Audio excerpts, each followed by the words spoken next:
भरी सभा में द्रौपदी को नंगा किया जा रहा है।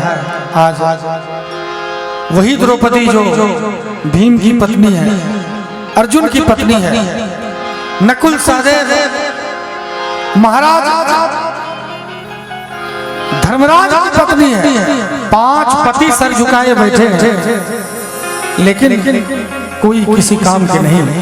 उनका साड़ी उतारा जा रहा है। 20 सभा में आज द्रौपदी भगवान कन्हैया की तरफ हाथ उठा के कह रही कि हे मेरे कन्हैया, ये मेरे साथ क्या हो रहा है। शब्दों पे जरा ध्यान दीजिएगा, ये कोई कहानी नहीं, ये हमारे देश का इतिहास है। जरा एक शब्दों पे ध्यान दीजिएगा। द्रौपदी आज रो रही है, बिलख रही है और अपने कन्हैया को कह रही है कि हे मेरे कन्हैया, हे गिरधारी, हे गिरधारी कृष्ण मुरारी, लाज रखो मोरी, हे गिरधारी लाज रखो मोरी, हे गिरधारी, हे गिरधारी, हे गिरधारी कृष्ण मुरारी, लाज रखो मोरी, हे गिरधारी लाज रखो मोरी, हे गिरधारी।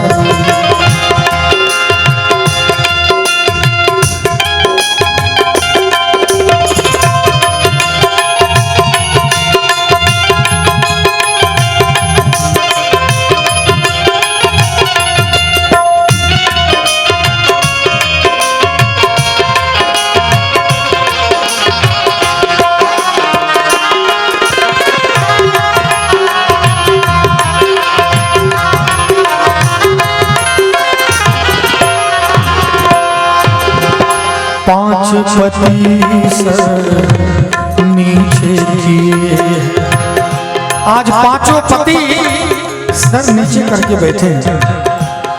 5 पति सर नीचे किए, 5 पति सर नीचे किए गए, 5 पति सर नीचे किए गए।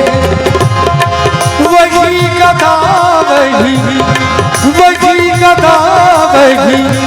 गांडीव धारी, लाज रखो मोरी, हे गिरधारी लाज रखो मोरी, हे गिरधारी। आज वही गदाधारी भीम और वही गांडीवधारी अर्जुन सर नीचे करके बैठे हैं, सर झुकाए बैठे हैं, क्योंकि वो गुनाहगार है। आज हमारे घर में भी जब हमारी माताओं को दिक्कत होती है, किसी की पत्नी को दिक्कत होती है, तो सबसे पहले वो पति के आगे जाते हैं कि मुझे दिक्कत दे रहे हैं घर वाले, आप मेरी मदद कीजिए। और जब पति नजर झुका लेते हैं, मुंह फेर लेते हैं, तो घर की माताएं घर के बुजुर्गों के पास जाते हैं। तो आज द्रौपदी महाराज भीष्म के पास, गुरु द्रोण के पास, अपने दादा के पास गई है। जरा देखा जाए भजन के भाव को। बाबा भी क्यों चुप बैठे हैं, बाबा भी क्यों चुप बैठे हैं, बाबा भी क्यों चुप बैठे हैं, बाबा भी क्यों चुप बैठे हैं। पता नहीं क्या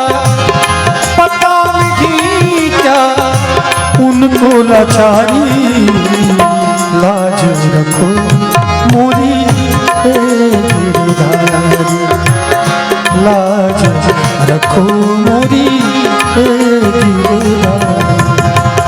आज दादाजी भी नजर झुकाए हैं, कोई द्रौपदी की पुकार को नहीं सुन रहे हैं। तो जब घर की औरतों की बात मैं कह रहा था, जब घर के लोग नहीं सुनते हैं तो औरत मुखिया सरपंच राजा के पास जाती है। पंच के पास जाती है तो वो द्रौपदी आज हार के महाराज धृतराष्ट्र के पास गई है। और जब उन्होंने भी द्रौपदी के पुकार को नहीं सुना तो द्रौपदी भगवान कन्हैया से कह रही कि हे मेरे कन्हैया, मैं समझी थी एक है अंधा। द्रौपदी बोलती है कि मैं तो समझी थी एक ही अंधा है इस पूरे सभा में। हे मेरे कन्हैया, मैं समझी थी एक है अंधा, मैं समझी थी कि एक है अंधा, यहाँ तो अंधी, यहाँ तो अंधी सभा है सारी, लाज रखो मोरी लाज रखो मोरी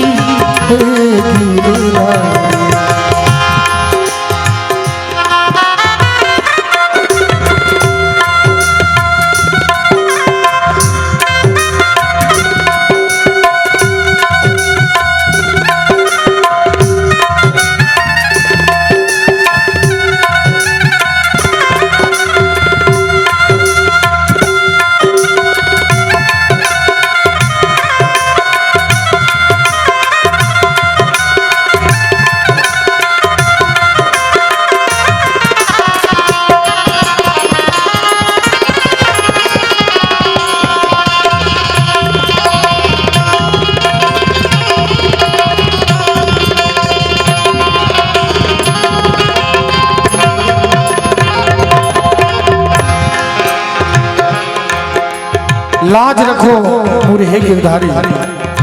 और अब द्रौपदी हार के दोनों हाथ उठाती है और कहती है, अब मैं आस करूं कहो किस पर, अब मैं आस करूं कहो किस पर, अब मैं आस करूं कहो किस पर, यहाँ तो सब यहाँ तो सब हैं जुआरी। अब मैं आस करूं कहो किस पर, यहाँ तो सब बैठे हैं जुआरी। देखिए ये कोई कहानी नहीं, मैंने पहले भी कहा हमारे देश का इतिहास है कि जब जब हमारे घर के मर्दों ने शराब का जुआ का सेवन किया है तब तब हमारे घर की बहू बेटियों को बीच सभा में नीलाम होना पड़ा है। ये हमारे देश का इतिहास है। नहीं विश्वास है, गांव में भी 10 घर 2 घर 1 घर मिल ही जाएगा जो शराब के कारण अपने बहू बेटी को नीलाम करते हैं। नीलाम का मतलब इतना ही समझ लीजिए कि जब आपने शराब पिया, आपने मदिरा पान किया, घर में दंगा फसाद किया और घर के बहू की बेटियों की आवाज रोने की पड़ोस में गई तो घर की इज्जत नीलाम ही होगी। ये जरूरी नहीं है कि वो आपके पत्नी का साड़ी ही खींचे तभी नीलाम हुआ। अगर आपके बहू की आवाज, रोने की आवाज, आपके घर के औरतों की शिकायत दूसरे के पास गई तो आपके घर की इज्जत नीलाम है। इसलिए द्रौपदी कह रही है, अब मैं आस करूं कहो किस पर, अब मैं आस करूं कहो किस पर, अब मैं आस करूं कहो किस पर, यहाँ तो सब